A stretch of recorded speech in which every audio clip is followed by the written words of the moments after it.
मैं आदित्यनाथ योगी ईश्वर की शपथ लेता हूं कि मैं विधि द्वारा स्थापित भारत के संविधान के प्रति सच्ची श्रद्धा और निष्ठा रखूंगा। मैं भारत की प्रभुता और अखंडता अक्षुण्ण रखूंगा। मैं उत्तर प्रदेश राज्य के मुख्यमंत्री के रूप में अपने कर्तव्यों का श्रद्धापूर्वक और शुद्ध अंतःकरण से निर्वहन करूंगा तथा मैं भय या पक्षपात, अनुराग या द्वेष के बिना सभी प्रकार के लोगों के प्रति संविधान और विधि के अनुसार न्याय करूंगा। मैं आदित्यनाथ योगी ईश्वर की शपथ लेता हूं कि जो विषय उत्तर प्रदेश राज्य के मुख्यमंत्री के रूप में मेरे विचार के लिए लाया जाएगा अथवा मुझे ज्ञात होगा, उसे किसी व्यक्ति या व्यक्तियों को तब के सिवाय जबकि ऐसे मुख्यमंत्री के रूप में अपने कर्तव्यों के सम्यक निर्वहन के लिए ऐसा करना अपेक्षित हो, मैं प्रत्यक्ष अथवा प्रत्यक्ष रूप से संसूचित या प्रकट नहीं करूंगा।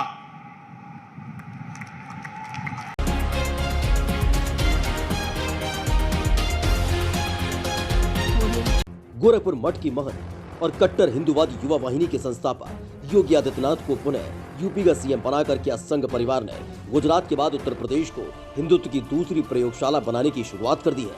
यानी कहा जाए तो केंद्र की मोदी और उत्तर प्रदेश की योगी सरकार पूर्व की तरह इस बार भी हिंदुत्व के एजेंडों पर चुनाव लड़कर प्रचंड जीत हासिल की है और विरोधी पार्टियों को हिंदू विरोधी बताकर उन्हें जड़ से खत्म करने का गेम खेला, जिसका नतीजा ये रहा कि कांग्रेस, बसपा, सपा और अन्य विरोधी पार्टियों पर इसका बुरा प्रभाव पड़ा। पाकिस्तान अच्छा लगता है, पाकिस्तान चले जाए, हम उसको रोकेंगे नहीं। अगर वो चाहेगा तो उसको जाने का किराया भी मुहैया करा देंगे, हम पूरी व्यवस्था कर देंगे। लेकिन ये नहीं हो सकता है कि भारत के अंदर रह करके पर्व और त्योहार के नाम पर इस देश की संविधान की व्यवस्था को, देश के संवैधानिक व्यवस्था को कोई चुनौती देने का कार्य करेगा तो चेतावनी हमें स्वीकार्य नहीं। हम उसका जवाब उसी भाषा में, और उसका जवाब जिस भाषा में वो जानेगा, जिस भाषा में वह उस सीखना चाहता हो, जिस भाषा में वह अच्छी तरह समझ सकता हो, उस भाषा में उस जवाब को हम देना जानते हैं। और अगर प्रशासन ही चाहता है तो फिर तैयारी कर ले। सुनो, उत्तर प्रदेश के चीफ मिनिस्टर हमारे अब्बा आदम अलैहिस्सलाम जब जन्नत से निकलकर दुनिया में पहला कदम रखे तो हिंदुस्तान में रखे। ये हिंदुस्तान मेरे बाप का मुल्क है, कोई नहीं निकाल सकता मुझे। हिंदुस्तान मेरे अब्बा का मुल्क है, हिंदुस्तान मेरे डैडी का मुल्क है, हिंदुस्तान मेरे पप्पा का मुल्क है, हिंदुस्तान मेरे पिताजी का मुल्क है। जब पिताजी का मुल्क है तो बेटा कहाँ निकलेगा? जो पप्पा को नहीं मानेंगे वो भी खत्म हो जाएंगे इंशाअल्लाह होता। उत्तर प्रदेश में भाजपा और राष्ट्रीय स्वयंसेवक संघ यानी आरएसएस चुनाव से पहले ही जातीय आंकड़ों को आधार बनाकर हिंदुत्व एजेंडे के तौर पर विधानसभा सीटों पर अपना प्रत्याशी उतारा। विधानसभा में उतारे गए प्रत्याशियों को योगी सरकार के कार्यकाल में किए गए विकास कार्यों और पार्टी की नीतियों तो वही सूत्रों की माने तो जातीय समीकरण के आधार पर नारा लगाने का मूल मंत्र दिया गया, जिसका परिणाम ये रहा कि योगी के नेतृत्व और संघ की भूमिका में एक बार फिर भाजपा ने यूपी में प्रचंड जीत हासिल की और फिर शुरू हुई हिंदुत्व एजेंडे की नई प्रयोगशाला।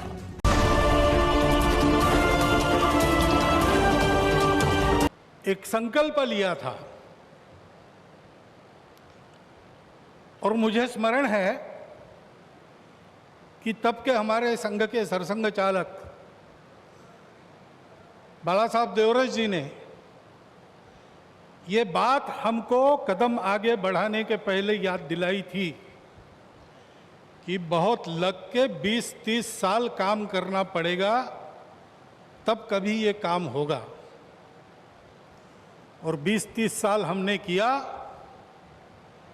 30वें साल के प्रारंभ में हमको संकल्प पूर्ति का आनंद मिल रहा है।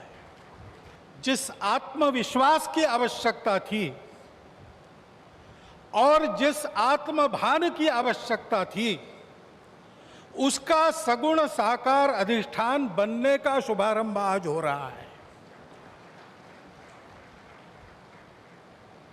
वो अधिष्ठान है आध्यात्मिक दृष्टि का, सिया राममय सब जग जानी।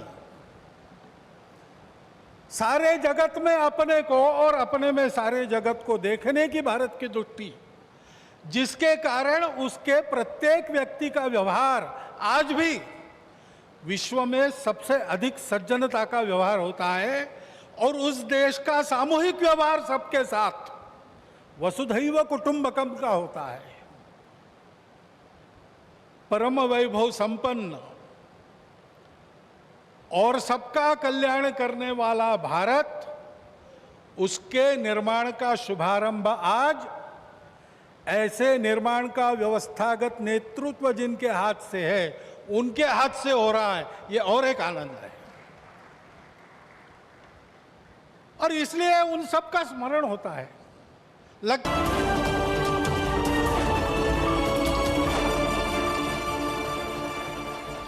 यूपी के राजनीतिक सियासी गलियारों की ये खबर है कि अगर किसी को बची कुची गलतफहमी रही भी तो मुस्लिम विरोधी बयान देने वाले गोरखनाथ मठ के महंत योगी आदित्यनाथ को पुनः यूपी का सीएम बनाकर पार्टी और संघ ने इसी संदेश को साफ साफ और बड़े बड़े अक्षरों में यूपी के आसमान पर लिख दिया है। यानी इस फैसले से ये भी स्पष्ट हो चुका है कि गुजरात के बाद उत्तर प्रदेश हिंदुत्व की प्रयोगशाला बनने जा रहा है।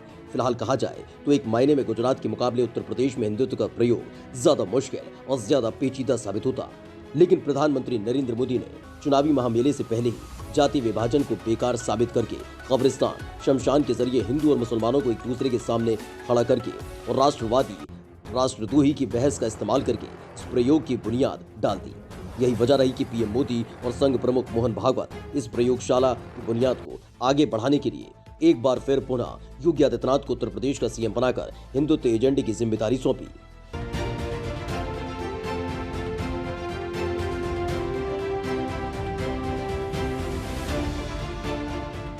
अगर एक हिंदू का खून बहेगा तो एक हिंदू के खून के बदले आने वाले समय में हम प्रशासन से एफआईआर दर्ज नहीं करवाएंगे, बल्कि कम से कम 10 ऐसे लोगों की हत्या उससे करवाएंगे जो लोग किसी कतई अब बर्दाश्त की सीमाएं समाप्त हो चुकी हैं। अगर कोई हिंदुओं के घरों और दुकानों में आग लगाता है तो मैं नहीं मानता हूं कि आपको इन सब कृत्यों को करने, इस प्रकार के कृत्य करने से कोई रोकता है। बंधुओं, ये सब सीमाएं स्वाभिमान और सम्मान की पराकाष्ठा को तोड़ती जा रही हैं और आज आप सबको इसके खिलाफ अपनी लड़ाई को लड़ने की तैयारी करनी चाहिए।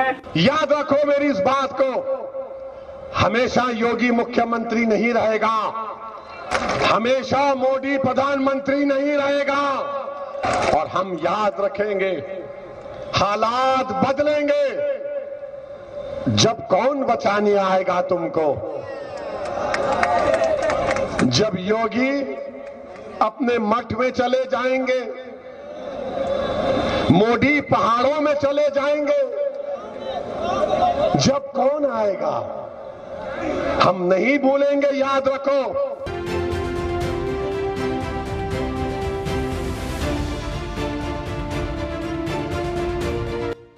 अब इन्हीं समीकरणों, पार्टी के विचारों और आधारों पर कई अहम सवाल उठते हैं। क्या उत्तर प्रदेश और उत्तराखंड में बीजेपी प्रचंड जीत के बाद राष्ट्रीय स्वयंसेवक संघ यानी आरएसएस की हिंदू राष्ट्र के अपने मकसद के एक कदम और नजदीक पहुंच गया है? क्या हिंदू राष्ट्र बनाने का सपना देख रही आरएसएस को जातीय समीकरण के आधार पर लोगों का समर्थन मिल रहा है? कट्टर हिंदूवादी विरोधियों पर विवादित बयान देने वाले सीएम योगी को क्या संघ की सहमति से दोबारा उत्तर प्रदेश का मुख्यमंत्री बनाया गया?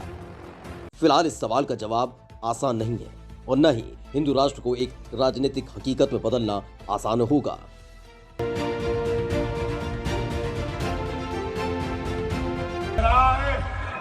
निजाम की तरह ओवैसी को भगाऊंगा। अरे तू क्या, तेरी हैसियत क्या, तेरी दिशा क्या? तेरे जैसे 56 आए चले गए। अरे ओवैसी तो छोड़ो, ओवैसी की आने वाली 1000 नस्लें भी इसी मुल्क में रहेंगी, तुझसे लड़ेंगी, तुझसे मुकाबला करेंगी, तुझे भगाएंगी। हम भागने वालों में से नहीं है। हमें मत छेड़ो, मत छेड़ो। चाय वाले चाय चाय चाय चाय बोल रहा है, हमको छेड़ मत। याद रख, इतना बोलूंगा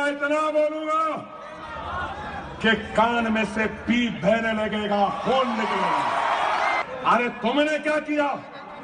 बात करे कि चाय चाय चाय चाय, चाय की केतली, चाय का पानी, चाय की पत्ती, चाय का चूल्हा, चाय चाय चाय। ये वजीर आजम है या क्या है?